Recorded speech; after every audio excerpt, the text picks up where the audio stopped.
وَإِذْ قَالَ إِبْرَاهِيمُ رَبِّ اجْعَلْ هَٰذَا بَلَدًا آمِنًا، یاد کرنے کا جب فرمائے ابراہیم علیہ السلام نے پروردگار بنا اس شہر کو امن والا، ہر طرح امن حاصل ہے۔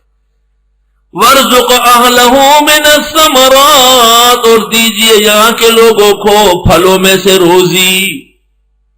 پھل ایسے میں نے بتایا کہ ایسے بڑے بڑے کیلے ہوتے ہیں کہ آدمی دیکھ کے شرما جائے، لیکن وہ سوٹے کے دسترخوان میں موجود، اور ایسے خربوزے اور تربوز کہ آدمی حیران، خدایا ہم تو باغبان رہے ہیں، اپنے باغوں میں ایسے شیرین نہیں دیکھے جیسے وہاں ہے۔ ہر موسم کا، ہر ملک کا پھل صبح صبح بازاروں میں سجا ہوتا ہے، اور سستا سے سستا، اس کا تصور کسی اور جگہ نہیں ہو سکتا۔ بے برکت دعا ابراہیم خلیل اللہ لحاظ البلدۃ الامینہ۔ علماء لکھتے ہیں ثمرات سے مراد صرف پھل نہیں بلکہ اعلیٰ کل شے، ہر چیز بہترین کوالٹی۔ دیجئے یہاں کے لوگوں کو پھلوں میں سے من آمن منہم، جو ایمان لائے ان میں، باللہ اللہ پر، والیوم الآخر آخرت کے دن پر۔ اصل میں ابراہیم علیہ السلام نے امامت کے لیے جو اولاد کے لیے دعا کی تو اللہ تعالیٰ نے کہا نا ظالموں کے لیے نہیں ہے، تو حضرت گھبرا گئے۔ اب رزق کی دعا کی تو فرمایا جو ایمان اور والے ہیں ان کو، تو اللہ نے کہا قال ومن کفر، خیر ہے، کھانا تو کافر بھی کھائے، فامتعه قلیلا، اس کو بھی فائدہ دوں گا تھوڑا سا، ثم اضطره الى عذاب النار، پھر اس کو پریشان کر دوں گا عذاب جہنم میں ڈال کر، وبئس المصیر، اور بہت ناکارہ بازگشت ہے۔ عجیب بات ہے کہ امامت کے لیے سب کو اہل نہیں بنایا، اور دنیا کے رزق کے لیے سب کو اہل بنایا۔ رزق تو سب کھائیں، لیکن منصب دین کا دین والوں کا ہوگا، اس میں کوئی شریک نہیں ہوگا۔ ملک کے نظام کے چلانے کے دو اصول، قیام امن اور معاش، معیشت، یہ رہی ھذا بلدن آمنا، ایک ملک میں امن ہو، کوئی کسی کی بے عزتی نہ کر سکے، کوئی کسی کے ساتھ ظلم نہ کر سکے، کوئی کسی کا حق نہ چھین سکے، ہر شخص کو امن ہو، اور رزق عزت کا اور وافر، وہ اس دنیا کے اندر جنت ہے۔ وہ گویا دنیا کے اندر جنت بنانے کے یہ دو اصول ہے، قیام امن اور انتظام رزق، بہترین معاش۔ اب دیکھو ہمارا ملک نہ امن ہے، سربکف طبقہ علماء کا، اور وہ خطرے میں ہے۔ دنیا کے نظام میں معزز طبقہ ڈاکٹروں کا، وہ خطرے میں ہے۔ اور خود یہ کیا ہے، کل کا اخبار عوام دیکھو، آئی جی صاحب نے سب دنیا کو ڈرایا، آپ کو ہی مار رہے، آپ کو ہی مار رہے، نمبر لینے کے لیے چیزیں نہ تو خلق یہ رو رہے۔ جس ملک پر 50 سال گزرے اور وہ اللہ کے قانون کے نفاذ میں خیانت و منافقت کرے، ان کی یہی سزا ہونا چاہیے۔ اور شاید اہل علم نے بھی فرائض منصبی صحیح طرح ادا نہیں فرمائی باوجود کوشش کے، اس لیے ان سے امن اٹھ گیا ہے۔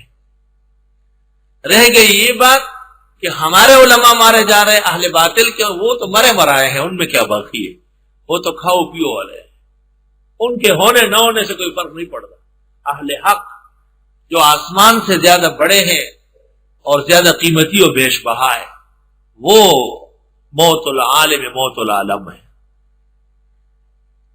وَإِذْ يَرْفَعُ إِبْرَاهِيمُ الْقَوَاعِدَ، یاد کرو جب اٹھائے ابراہیم علیہ السلام نے بنیادیں، من البیت، بیت اللہ کی، و اسماعیل، اور حضرت اسماعیل نے، اصل تو حضرت ابراہیم علیہ السلام تھے، اسماعیل علیہ السلام ان کے بیٹے، وہ ساتھ تھے۔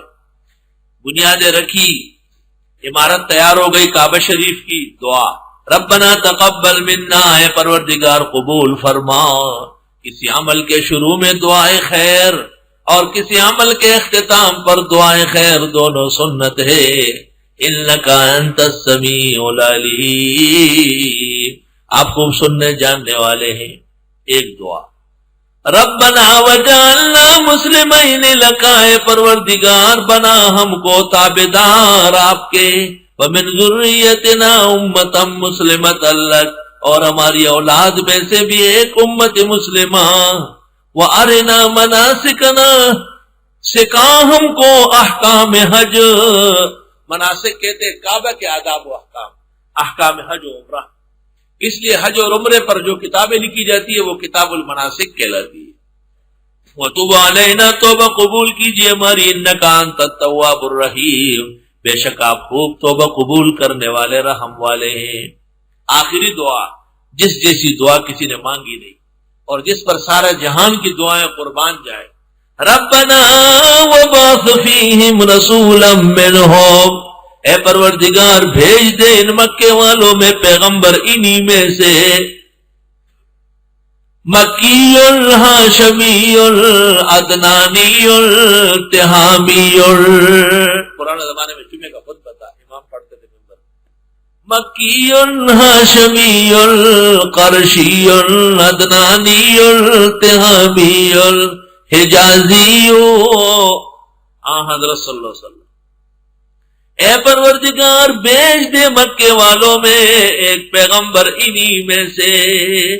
آپ نے اس پر فرمایا انا دعوت ابی ابراہیم، میں ابراہیم علیہ السلام کی دعا کے نتیجے میں آیا ہوں۔ پتہ چلا بزرگوں کی دعاؤں سے بیٹے ہو سکتے ہیں، اور یہ توحید کے خلاف، توکل کے خلاف نہیں ہے۔ ایسے پاک منہ میں نے دیکھے، ایسے پاک مقدس منہ میں نے دیکھے، کہ چلو اس سال ہو جائے گا، اس سال ہی ہو گیا یار۔ اور حضرت فرماتے انا بشارت اخی عیسیٰ، میں اپنے روحانی بھائی حضرت عیسیٰ کی خوشخبری ہوں، مبشرا برسول یاتی من بعد اسمہ احمد، ورؤیا ام التی، اور میری والدہ نے خواب دیکھا تھا، انہو خرج منہا نور، کہ اس کے جسم سے ایک نور کا شعلہ نکلا، اضاءت لہا قصور الشام، اور اس سے شام کے محلات جگمگا اٹھے۔ تفسیر ابن کثیر بسند جید ذیل الآیہ، نورہ اے روحہ، علی القاری مرقات شرح مشکات، نورہ اے روحہ، لأن الارواح نورانیہ، کیونکہ ساری روحیں نوری ہے، جو نور کا کوئی اور مطلب سمجھے وہ عقل اور ایمان سے دور ہے۔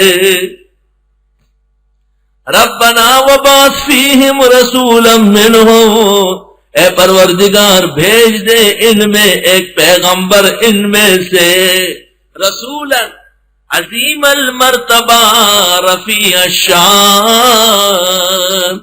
ادھر لقد من اللہ میں روح المانی نے لکھا ہے تنوین تعظیم کے لیے،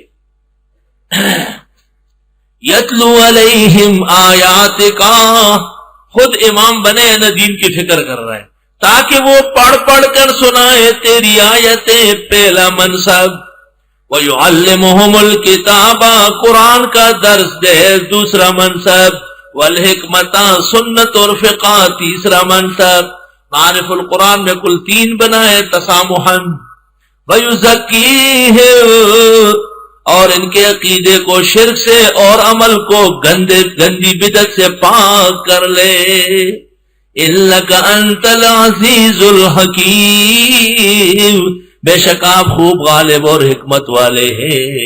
یہ ابراہیم کی دعائیں، یہ ابراہیم کا خانہ خدا، یہ مسجد حرام اور اس کا امام اعظم۔ اب یہ کہنا کہ محمد صلی اللہ علیہ وسلم ابراہیم علیہ السلام کے خلاف ہے، کتنی جھوٹی اور غلط بات۔